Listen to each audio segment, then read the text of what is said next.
Former U.S. Vice President Mike Pence has floated the idea of handing South Korean interceptors to the United States for deployment either in the Middle East or in Ukraine. Pence made the comments despite South Korean law prohibiting the direct export of lethal weapons to a country at war. The Trump administration is preparing to unveil sweeping new sanctions against Iran on Monday in an effort to further weaken Tehran's economy and reopen the Strait of Hormuz. Meanwhile, diplomatic efforts are continuing to end the war, with Pakistan's army chief expected to visit Tehran to help mediate between the two sides. South Korean badminton star Ahn Se-young reclaimed the World Championship crown after 3 years, beating Japan's Akane Yamaguchi 2-0 in the women's singles final at this year's BWF World Championships.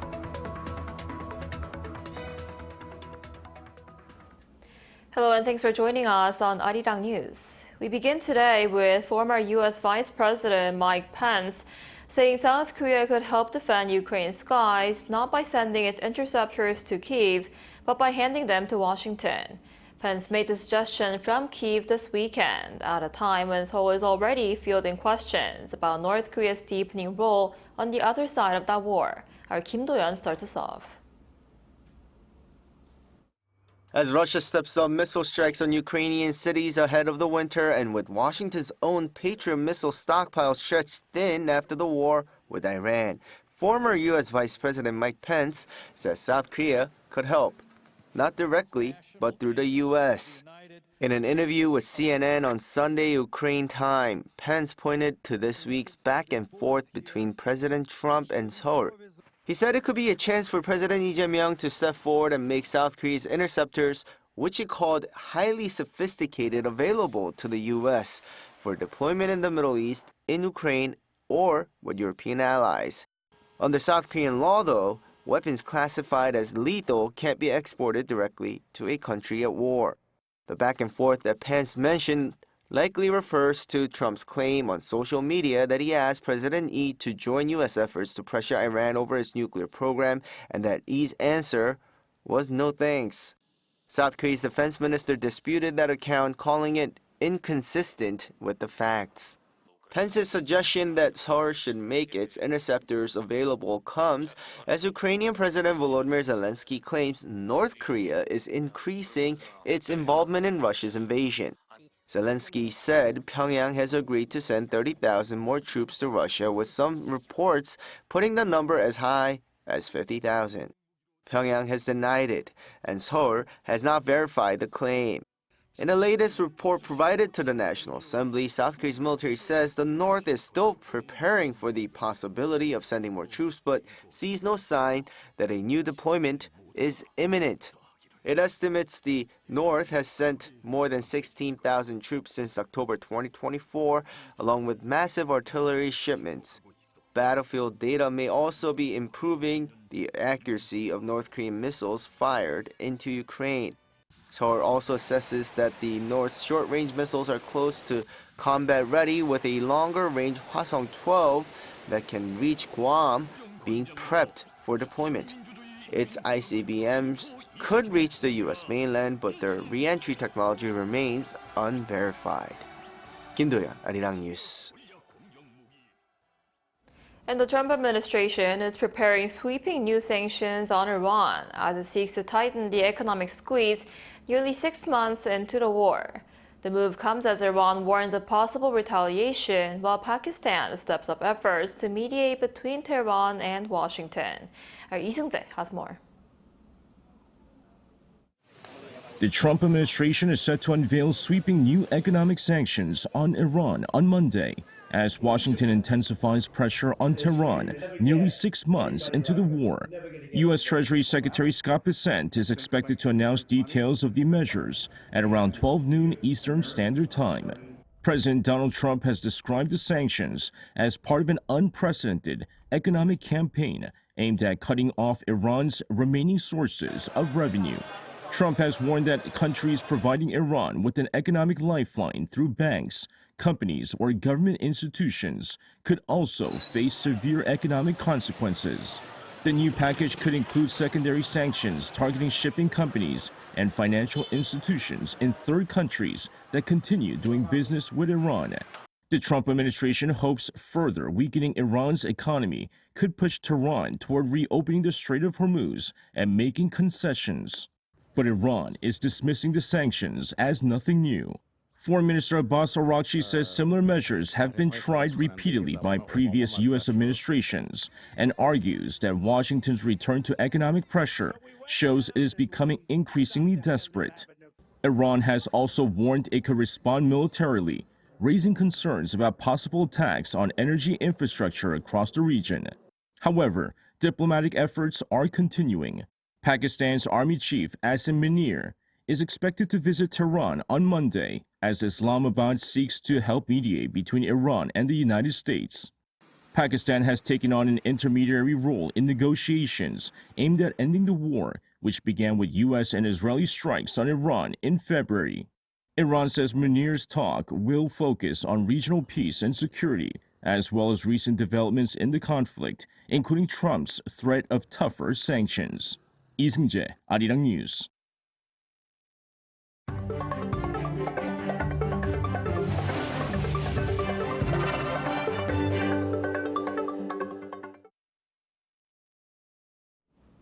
South Korean badminton player and world number 1 Ahn Se-young has reclaimed the world championship crown after 3 years.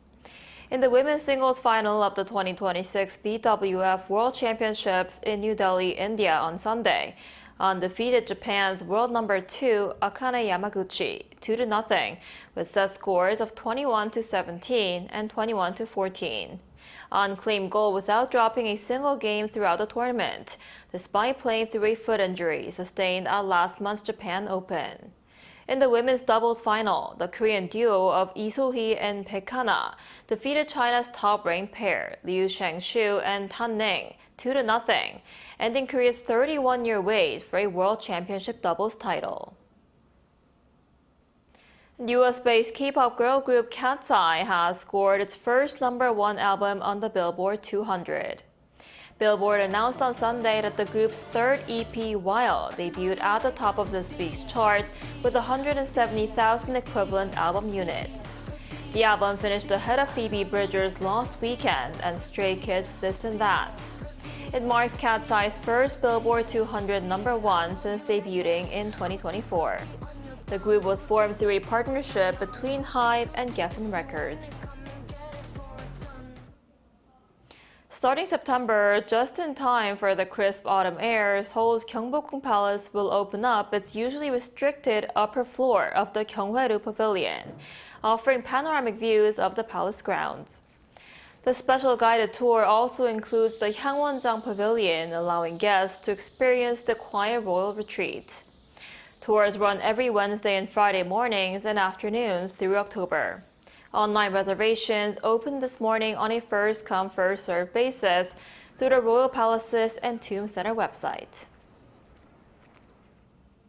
And South Korea's heritage comes alive after dark as the National Heritage Night Festival turns historical sites into vibrant stages of light, culture, and history.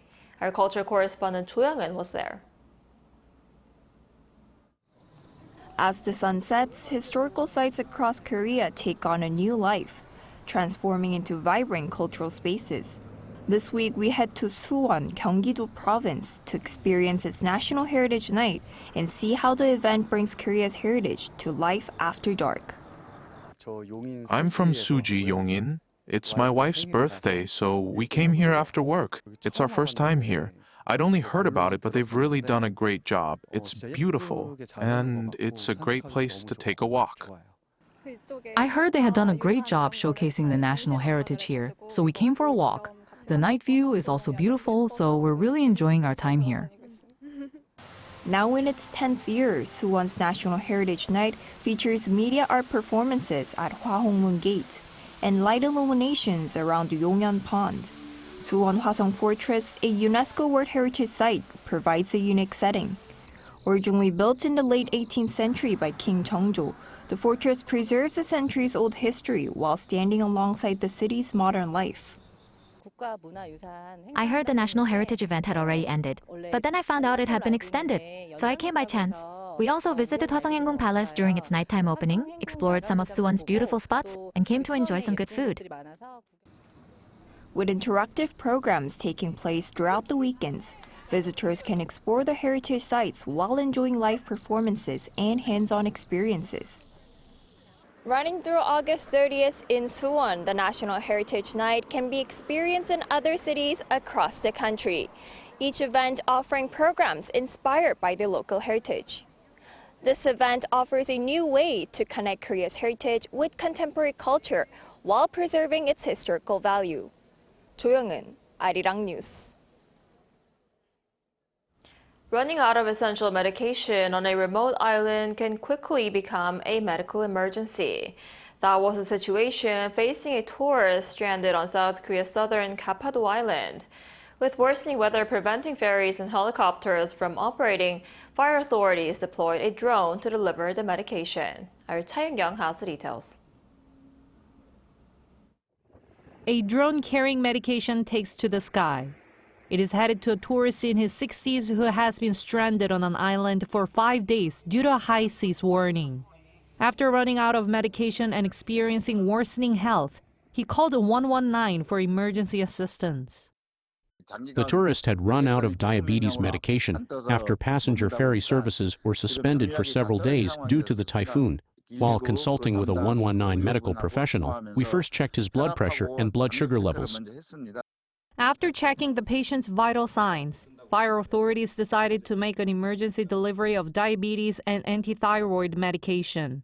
With passenger ferries and helicopters unable to operate due to severe weather, Jeju Province and fire authorities deployed a drone. After the prescription medication was collected from a hospital, the drone took off for Katseye Island.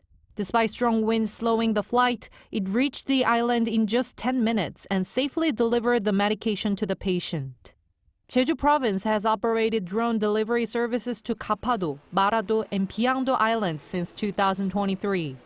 This marked the first time emergency medication had been delivered to an island by drone, demonstrating its potential to improve access to medical services in remote island communities. 차윤경, Arirang News. At an agriculture and food tech expo in Seoul, robots and AI are stealing the spotlight as startups race to tap into a whole new frontier of business built on next-generation technology. Our Kim Se-young reports. A robot powered by physical AI lifts an entire smartphone module and moves it to a new location. The idea is, let humans focus on the work only humans can do, while the robot doubles productivity. These robots are built to lift and move heavy loads, so people can focus on where they're actually needed. Nearby, another robot scans strawberries, checking if they're ripe, then harvesting them automatically. It also handles pollination and pest control. This is just a glimpse of what's on display at the Agri and Food Tech Rising Expo 2026 in Seoul. More than 200 startups are taking part this year, with automated robotics and AI-based technology companies drawing the biggest crowds, especially inside the AI pavilion. Our industry can no longer be explained without AI, especially as we face the growing impact of climate change. Also on display are robots designed to ease Korea's labor shortage, including automated butcher robots and follower robots that move alongside workers to assist them on site.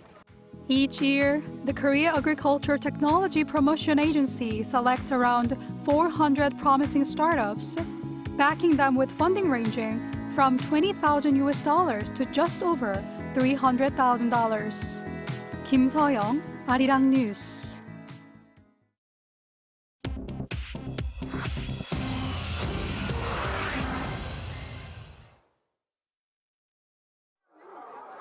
This is the world now. In Guinea, a mountain of waste has collapsed onto homes in the capital, killing at least 30 people. The landslide hit the Gebesia commune in Conakry at around 2 a.m. on Sunday after heavy overnight rain. The waste buried tents and shacks built beside the waste site. The government said on Sunday that 30 people had been killed and 22 others were hurt. One woman told reporters that all 5 of her children had died. Just days before the disaster, the government had said it was closing the landfill because it was unsafe. Canada is hitting back at U.S. tariffs. Prime Minister Mark Carney said on Saturday that Canada will match new tariffs dollar for dollar. U.S. President Donald Trump recently ordered 50% tariffs on Canadian goods, covering about $20 billion in exports. Canada will reply on September 8th with tariffs on U.S. steel, dairy, appliances, and electronics. Mark Carney said last-minute U.S. demands were, quote, uneconomic, unfair, and derailed 3 days of talks. The U.S. trade representative called the breakdown a missed opportunity and said no new talks are planned. In Japan, a magnitude 5.9 earthquake shook Ibaraki Prefecture and the wider Tokyo area early on Sunday. No deaths were reported, but at least 22 people were hurt across 4 prefectures. Officials said there was no danger of a tsunami. Train services were disrupted with delays in Tokyo and neighboring areas. Prime Minister Sanae Takaichi said on Sunday that people should stay alert for aftershocks of a similar size. Later on Sunday, a magnitude 6.0 earthquake struck off the northern prefecture of Hokkaido. In China, a humanoid robot ran 100 meters in 9.39 seconds at the World Humanoid Robot Games in Beijing on Saturday. That is faster than Usain Bolt's world record of 9.58 seconds. The second-place robot also beat Bolt's record, then collapsed and was carried off on a stretcher. More than 2,000 robots from 666 teams are competing at the game this week through Wednesday. Chu Ji-hyun, Arirang News.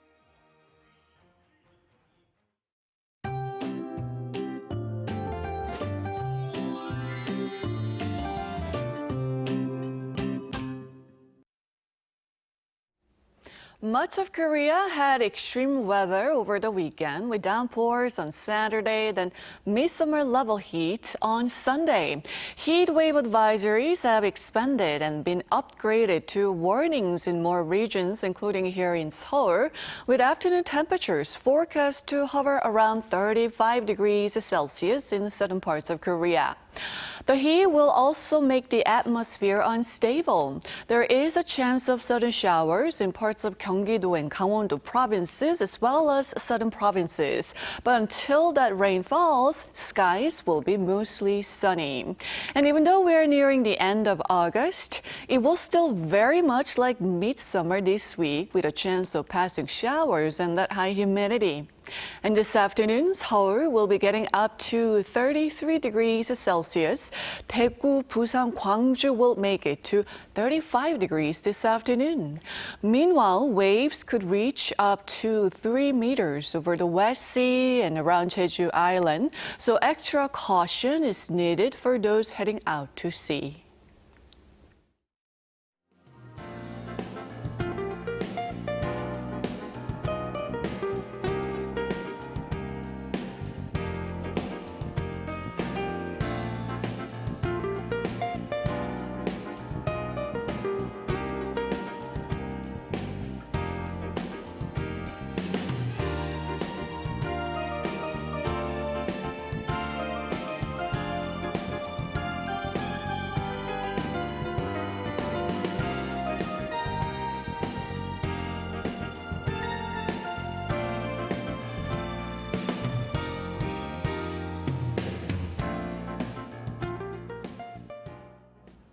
That's all we have for today's noon edition of Arirang News. Thank you for watching. We'll be back at 5 p.m. Korea time. Stay tuned.